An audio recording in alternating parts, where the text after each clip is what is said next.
أعوذ بالله من الشيطان الرجيم. بسم الله الرحمن الرحيم. لقد كان لكم في رسول الله أسوة حسنة لمن كان يرجو الله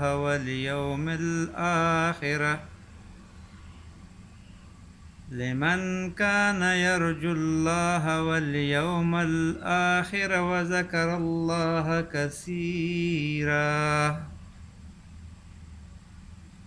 صدق الله العظيم.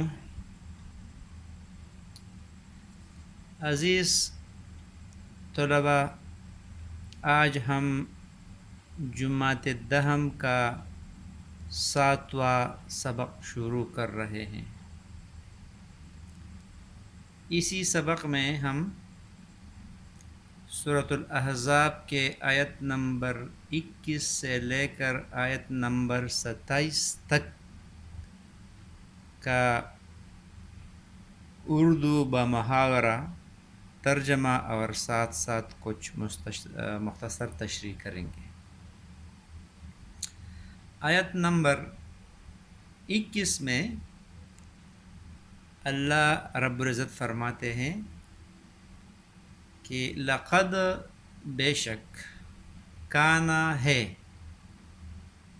لکم، تمہارے لیے، فی رسول اللہ، رسول اللہ صلی اللہ علیہ وسلم کی زندگی میں، اسوۃ حسنۃ، بہترین نمونہ. یعنی اللہ رب العزت مومنانوں سے فرما رہے ہیں کہ آپ کے لیے رسول اللہ صلی اللہ علیہ وسلم کی زندگی میں بہترین نمونہ ہے. آیت کے اس ٹکڑے کا تعلق سورۃ الاحزاب سے ہے، مگر اس کا حکم عام ہے. یعنی مسلمانوں کو نہ صرف جہاد میں بلکہ جہاد کے علاوہ باقی ماندہ زندگی میں، اقوال، افعال اور زندگی کے ہر پہلو میں رسول اللہ صلی اللہ علیہ وسلم کی پیروی کرنی چاہیے. یعنی ایک کامیاب مسلمان وہ ہوگا جو رسول اللہ صلی اللہ علیہ وسلم کو اپنا لیڈر، اپنا رہنما، اپنا آئیڈیل تصور کرتا ہے، تو وہ کامیاب مسلمان ہوگا. تو لقد کان لکم فی رسول اللہ اسوۃ حسنہ، بے شک تم کو رسول پاک صلی اللہ علیہ وسلم کی زندگی میں بہترین نمونہ ہے. یا یہاں لکھا گیا ہے تم کو پیغمبر الہی کی پیروی کرنی بہتر ہے.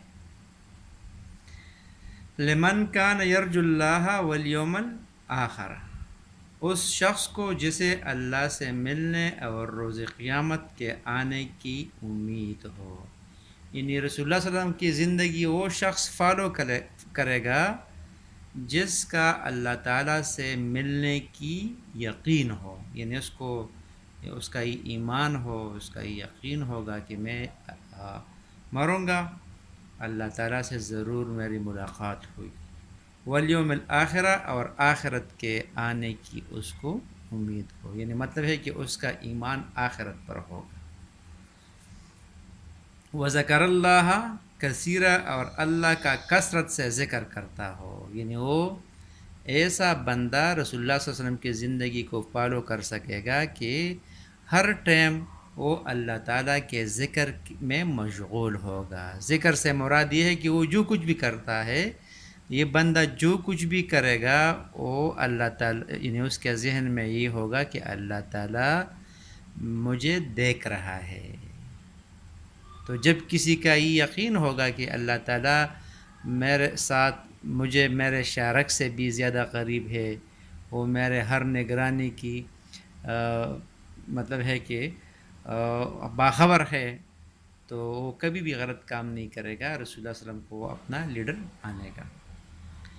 اس کے بعد آیت نمبر 28 میں دوبارہ غزوہ احزاب کی طرف اشارہ ہے کہ ولما اور جب رأى المؤمنون الاحزاب، جب مومنوں نے کافروں کے لشکر کو دیکھا، نقالو کہنے لگے ھذا ما وعدنا اللہ ورسولہ، کہ یہ وہی ہے جس کا اللہ اور اس کے پیغمبر نے ہم سے وعدہ کیا تھا، وصدق اللہ ورسولہ، اور اللہ اور اس کے پیغمبر نے سچ کہا تھا، وما زادہم الا ایمانا و تسلیما، اور اس سے ان کا ایمان اور اطاعت اور زیادہ ہو گئی۔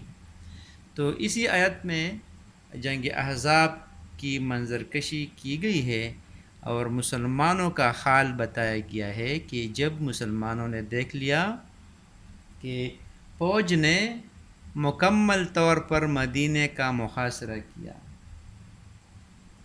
یعنی اتحادی فوج، مکہ کے کافر قریش، خیبر کے یہودی اور بنی غطفان وغیرہ نے مکمل طور پر مدینے پر حملہ کر دیا۔ مسلمان یعنی تینوں طرف سے ان کا گھیرا، اس کا گرد گھیرا ڈال دیا گیا۔ تو مسلمانوں نے جب یہ منظر دیکھ لیا تو جو منافقین تھے وہ گھبرا گئے، بہانے کرنے لگے، لیکن جو پکے مسلمان تھے تو ان کا ایمان اور بھی بڑھ گیا۔ انہوں نے دل میں خیال کیا، زبان سے اقرار کیا کہ یہ وہ موقع ہے جس کا اللہ تعالیٰ اور اس کے رسول نے ہم سے وعدہ کیا تھا کہ آپ پر آزمائش آئے گی، آپ پر تکالیف آئیں گے۔ تو اس سے کیا ہو گیا؟ تو ان تکالیف سے، مشکلات سے ان کا ایمان اور اطاعت اور زیادہ ہو گئی۔ ان کا ایمان یعنی وہ کھندن بن گئے اور بھی وہ پیوریفائڈ ہو گئے۔ تو اسی آیات میں اس کا ذکر ہے۔ اس کے بعد آیت نمبر 23 میں اللہ تعالیٰ فرماتے ہیں کہ من المؤمنین رجال، مومنوں میں کتنے ہی ایسے شخص ہیں، صدقو، انہوں نے سچ کر دکھایا، ما عاہد اللہ علیہ، انہوں نے اللہ سے جو عہد کیا تھا۔ مومنوں میں کتنے ہی ایسے شخص ہیں کہ جو اقرار انہوں نے اللہ سے کیا تھا اس کو سچ کر دکھایا۔ فَمِنْهُمْ مَنْ قَضَى نَحْبَهُ، تو ان میں بعض ایسے ہیں جو اپنی نظر سے فارغ ہو گئے، وَمِنْهُمْ مَنْ يَنْتَظِرُ، اور بعض ایسے ہیں کہ انتظار کر رہے ہیں۔ یعنی جنگ بدر میں یا جنگ احد میں بعض صحابہ کرام اس کچھ وجوہات میں اس سے رہ گئے تھے، تو انہوں نے اپنے ساتھ پکا عہد کیا تھا کہ اگر دوبارہ حق اور باطل کی لڑائی ہو گئی تو ہم اس میں بھرپور شرکت کریں گے اور اپنی جانوں کا نذرانہ پیش کریں گے۔ تو بہت سے صحابہ کرام تھے کہ وہ شہید ہو گئے، اور بہت سے ایسے تھے جو اشتیاق رکھتے تھے کہ کبھی موقع آئے اور ہم شہید ہو جائیں گے۔ تو اسی آیت میں اللہ تعالیٰ نے ان کی طرف اشارہ کیا۔ وما بدلوا تبدیلا، اور انہوں نے اپنے قول کو ذرا بھی نہیں بدلا، یعنی وہ اپنے قول سے نہیں ہٹ گئے ہیں، انتظار میں ہے کہ موقع آئے اور ہم شہید ہو جائیں۔ لیجزی اللہ الصادقین بصدقہم، تاکہ اللہ سچوں کو ان کی سچائی کا بدلہ دے۔ یعنی ان کا یہ ایمان ہے کہ ہم دنیا میں جو نیک اعمال کرتے ہیں اللہ تعالیٰ اس کے بدلے میں ہمیں کیا دے گا؟ جنت دے گا، اور اپنا منشا یعنی نصیب ہوگا، یعنی وہ اپنے رب کو راضی کرنے کی کوشش کرتے۔ تو لیجزی اللہ الصادقین بصدقہم، تاکہ اللہ سچوں کو ان کی سچائی کا بدلہ دے دے، ویعذب المنافقین، اور منافقوں کو عذاب دے انشاء، اگر اللہ چاہے، او یتوب علیہم، یا ان پر مہربانی کر دے۔ یعنی اللہ کا یہ دستور ہے، یہ قانون ہے کہ جو بھی بندہ اس دنیا میں نیک عمل کرے گا تو اس کا ٹھکانہ جو ہے وہ جنت ہوگا، اور جو بھی انسان یہاں برائی کرے گا تو اس برائی کا ادھر اس جہان میں اللہ تعالیٰ کے ہاں بہت بری جگہ ہے، جہنم ہے۔ تو یہاں بات ہو گئی منافقوں کی، یعنی اگر اللہ تعالیٰ چاہے تو منافقین کو عذاب دے، اگر چاہے تو ان پر مہربانی کر دے، یعنی اگر ان منافقوں کی موت آ گئی منافقت پر تو پھر ان کا ٹھکانہ جہنم ہے۔ بلکہ اللہ فرماتا ہے کہ ان المنافقین فی الدرک الاسفل من النار، منافقین کا ٹھکانہ جو ہے وہ جہنم کے نچلے طبقے میں سے ہے۔ لیکن یہاں بات اللہ تعالیٰ نے فرما دی او یتوب علیہم، یا چاہے تو ان پر مہربانی کرے، تو مطلب یہ ہے کہ اگر ان کو توبے کی توفیق مل جائے، ایک بندہ منافق ہے لیکن اس کو اللہ تعالیٰ توبے کی توفیق دیتا ہے، توبہ کرتا ہے، اپنے برے کرتوتوں سے واپس آ جاتا ہے، تو اللہ تعالیٰ بھی غفور رحیم ہے، وہ اس کو معاف کرے گا اور اس پر مہربانی کا معاملہ اس کے ساتھ کرے گا، اس کے پچھلے گناہوں کو معاف کرے گا۔ تو یہاں پر اس بات کا تذکرہ ہے تاکہ اللہ سچوں کو ان کی سچائی کا بدلہ دے، اور منافقوں کو چاہے تو عذاب دے یا چاہے تو ان پر مہربانی کرے۔ ان اللہ کان غفور الرحیمہ، بے شک اللہ تعالیٰ بخشنے والا مہربان ہے۔ اس کے بعد آیت نمبر 25 میں اللہ تعالیٰ یعنی ان کافروں کے جانے کا ذکر کرتے ہیں کہ وَرَدَّ اللَّهُ الَّذِينَ كَفَرُوا بِغَيْظِهِمْ، اور جو کافر تھے ان کو اللہ تعالیٰ نے پھیر دیا، وہ اپنے غصے میں برے ہوئے تھے۔ لم ینالوا خیرا، کچھ بلائی حاصل نہ کر سکے، یعنی انہوں نے اتحاد بنایا، اتنی بڑی لشکر کے ساتھ مدینہ پر حملہ ور ہو گئے، 25 دن سے زیادہ، 1 مہینے تک انہوں نے مدینہ کا محاصرہ کیا، اپنا بہت بڑا نقصان کیا، لیکن ان کے ہاتھ میں کچھ بھی نہیں آیا سوائے نقصان کے، اور وہ غیظ و غضب کے ساتھ واپس لوٹ گئے مدینہ کی طرف۔ تو اسی آیت میں اس کا اشارہ ہے کہ وہ کچھ بھی بلائی حاصل نہ کر سکے، اپنے ساتھ کچھ بھی خیر نہ لے گئے۔ وَكَفَى اللَّهُ الْمُؤْمِنِينَ الْقِتَالَ، اور اللہ مومنوں کو لڑائی کے بارے میں کافی ہوا۔ وَكَانَ اللَّهُ قَوِيًّا عَزِيزًا، اور اللہ تعالیٰ طاقتور اور زبردست ہے۔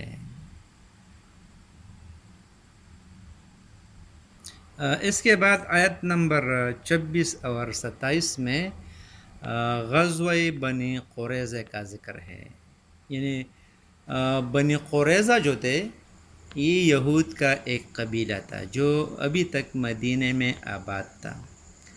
تو جب اتحادیوں نے مدینہ پر حملہ کر دیا تو ان کے بنو نذیر کے سردار نے آ کر ایک وفد کی شکل میں اس سے معاہدہ توڑ ڈالا، یعنی انہوں نے یعنی میثاق مدینہ میں بنی قریظہ نے پیغمبر پاک صلی اللہ علیہ وسلم سے جو معاہدہ کیا تھا کہ لڑائی کے وقت اگر مدینہ پر کوئی بیرون قوت حملہ کر دے تو ہم آپ کا ساتھ دیں گے، تو انہوں نے کیا اس کے مقابلے میں عین میدان جنگ میں بنی قریظہ نے اپنا عہد توڑ ڈالا اور اتحادیوں کے ساتھی بن گئے۔ تو جب اتحادیوں کا فوج واپس چلا گیا اور عصر کا وقت تھا، پیغمبر صلی اللہ علیہ وسلم ابھی غسل ہی فرما سکے تھے کہ جبریل امین تشریف لے آئے اور کہا کہ اے اللہ کے رسول، آپ نے ہتھیار رکھ دیے ہیں اور ہم فرشتوں نے تو ابھی نہیں رکھے ہیں، چلیے اب بنو قریظہ کے ساتھ نمٹنا ہے، مجھے اللہ نے اسی لیے آپ کی طرف بھیجا ہے۔ چنانچہ رسول پاک صلی اللہ علیہ وسلم نے مسلمانوں نے اعلان فرمایا اور تاکید کی کہ آپ جا کر عصر کی نماز جو ہے وہ بنی قریظہ کے محلے میں پڑھیں گے۔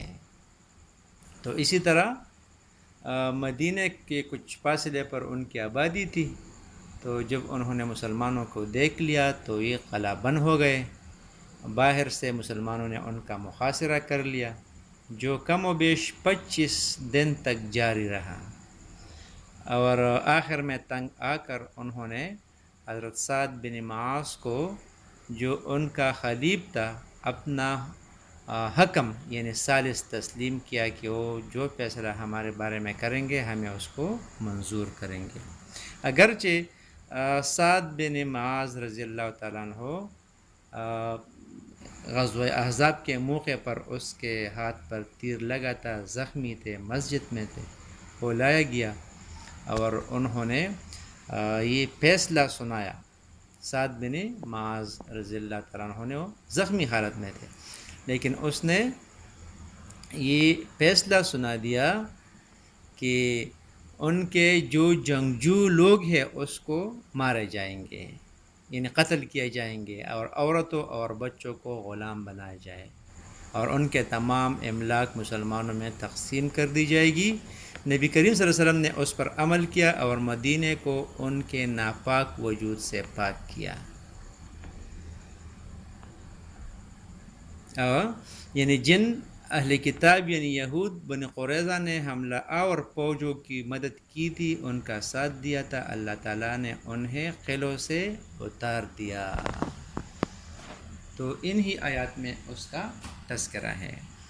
اللہ تعالیٰ فرماتے ہیں کہ وَأَنزَلَ الَّذِينَ ظَاهَرُوهُمْ، وَأَنزَلَ اور اتارا اللہ تعالیٰ نے، الَّذِينَ ان لوگوں کو، ظَاهَرُوهُمْ جنہوں نے مدد کی تھی، من اہل الکتاب اہل کتاب میں سے، من سیاسیہم ان کے قلعوں سے، یعنی اہل کتاب میں سے جن لوگوں نے مسلمانوں کے خلاف دشمن کی مدد کی تھی، اللہ تعالیٰ نے ان کو ان کے قلعوں سے اتار دیا۔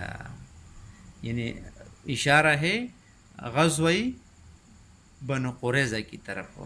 وَقَذَفَ فِي قُلُوبِهِمُ الرُّعْبَ اور ان کے دلوں میں دہشت ڈال دی، یعنی 25 روز تک مسلمانوں نے ان کا محاصرہ کیا، آخر میں تنگ آ کر وہ اپنے قلعوں سے باہر نکل آئے اور ہتھیار رکھ دیے، اور پیغمبر صلی اللہ علیہ وسلم سے سوال کرنے لگے کہ ہمارے بارے میں سعد بن معاذ رضی اللہ تعالیٰ عنہ جو بھی فیصلہ کریں گے ہم اس کو ماننے کے لیے تیار ہیں۔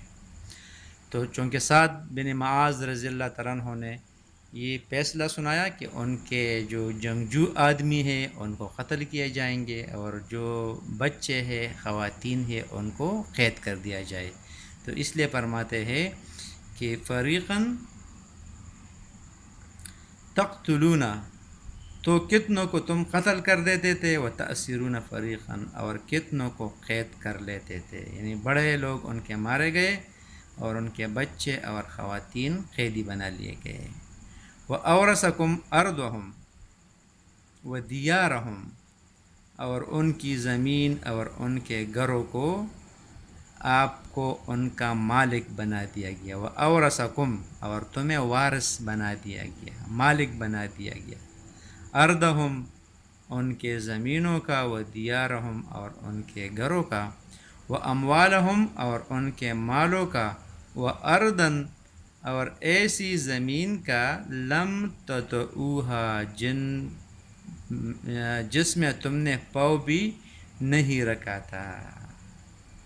تو بعض مفسرین کہتا ہے کہ اس میں اشارہ ہے کہ اس کے بعد آپ خیبر فتح کریں گے، یا فتح مکہ کی طرف اشارہ ہے، یعنی اس کے بعد وہ غزوے بھی پیش آئے۔ تو وَأَوْرَثَكُمْ أَرْضَهُمْ وَدِيَارَهُمْ وَأَمْوَالَهُمْ وَأَرْضًا لَمْ تَطَئُوهَا اور ان کی زمین اور ان کے گھروں اور ان کے مال اور اس زمین کا جس میں تم نے پاؤں بھی نہیں رکھا تھا، تم کو وارث بنا دیا۔ وَكَانَ اللَّهُ عَلَى كُلِّ شَيْءٍ قَدِيرًا اور اللہ تعالیٰ ہر چیز پر قدرت رکھتا ہے۔ تو عزیز طلباء، آج تک کے لیے اتنا ہی کافی ہے۔ وَمَا عَلَيْنَا إِلَّا الْبَلَاغُ۔